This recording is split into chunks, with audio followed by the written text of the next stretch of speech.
these are some fully trimmed E-Type 2+2 rear seats. These have been trimmed in full leather parchment, and they are the Series 3 versions, although the only real difference there is the fact that the pleated panels have the embossed pattern on them, as you can see. So these have been made using our customer's old seat frames, the 3 pieces as you can see here. And then we have manufactured the seat covers to his specifications. Like I say, full leather on this occasion. Normally they left the factory leather faced, which was majority leather with elements of vinyl. But this customer has specifically requested full leather to match the rest of his interior trim. So you have 3 sections to the rear seats. Starting at the front here, you have the rear seat cushion base, so the bit your bum goes on, and it's a big seat frame. Effectively, it's mostly spring, as you can see. Underneath here you've got this sort of spring mechanism here, and then you have foam here underneath the Hessian. Now you'll mostly find that the foam just needs building up upon again to get the shape and definition back. So we don't actually offer a seat foam set like the front seats. You just want to be using a combination of different upholstery foams to effectively retrim and just pad out on top. But as you can see, you want to get this nice definition where it sort of curves in and out. Try and get the angle. There we are. Obviously this seam goes horizontally from left to right on the seat, so that's a fairly crucial marker point that you want to be making sure that's straight the whole time. The other main marker point is obviously this piping across this front edge here, which for the most part is straight. You actually do kink out ever so slightly on the pleated panels, and it dips back in and then kinks out again. That is deliberate. That is the way they were doing it back in the sort of 60s and 70s, so just bear that in mind. Piping runs around the edges here. It all gets a bit untidy around this area here, but I wouldn't worry about that at all, because that is pressed in against the car, so you literally will not see it at all when it's in the car. Then you have what we refer to as the lower backrest. So this sits upright. You've obviously got the cutout here for where the differential hump is, which matches up obviously to the one on the cushion here. Again, embossed panels. Fairly straightforward cover, this one to trim. The plates do waterfall over the top edge here, so just bear that in mind there. And then the piping goes round and semi disappears in. You want to leave space there for actually the differential to come through. If you look on the back, very similar effect. Again, it's effectively a kind of a metal wire frame, and then it just has Hessian and foam, which again you're just building up if needed. You'll often find your rear seats actually stand the test of time a lot better than the front seats, because they just simply don't have as much usage as the front seats do. So yeah, you just trim the material around, you make a few cuts in it. As you can see, just always make sure when you do the cuts, start off small. You can always go bigger, but you can never go smaller, and you want to be making sure the material is round the corner so that there's no sort of cut on show on the face of it.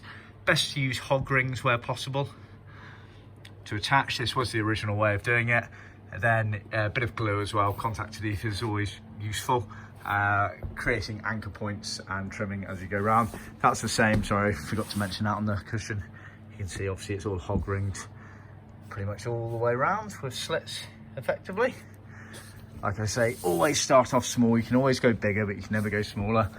And then finally, you have the main backrest piece here.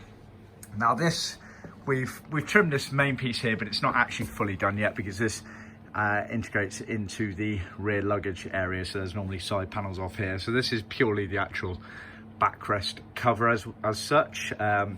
Again, it's pleated, has the embossed pattern here. Obviously, you want to be making sure as you go along that your pleats match up. And then the centerpiece is here. So that's always a good sort of pausing point in between the covers, is to make sure that your pleats between the 3 covers are matching up, especially between these 2, because they sit directly next to each other.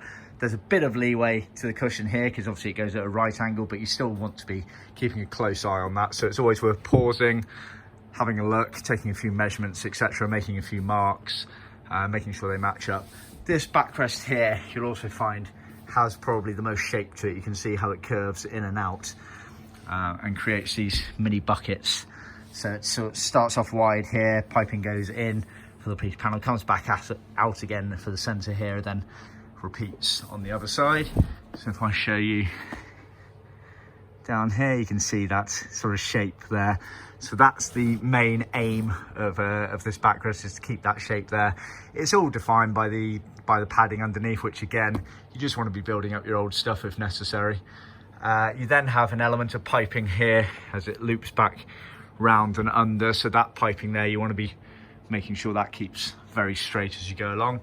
These side panels here will eventually get covered by corresponding bits of the rear luggage floor.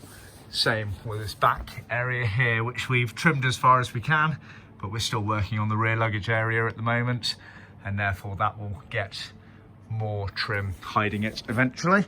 Just turn that over. You obviously have some of these fixings located here, as you can see.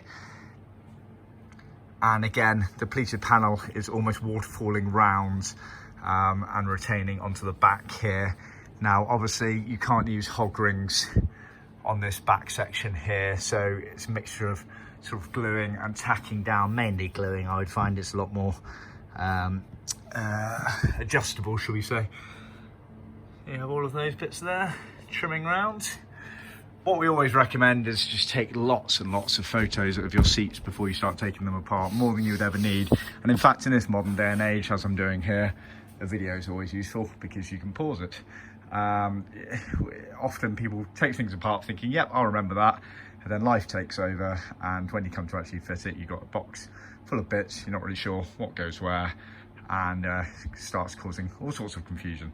So lots of photos, lots of videos. You can always delete them after, but you can never get them back once it's gone. So just bear that in mind. Obviously, we're here to help. 40 years worth of experience, as you can see. This is almost a show and prove. We know our seat covers work. They're patterned to original spec, improved where possible. And as you can see here, they fit very, very nicely. We've got the front seats coming up next and the little center armrest, and got a few other seats all around here, all different marks, XK, E-Type, TR, Healy, all sorts going on. See our website for more details.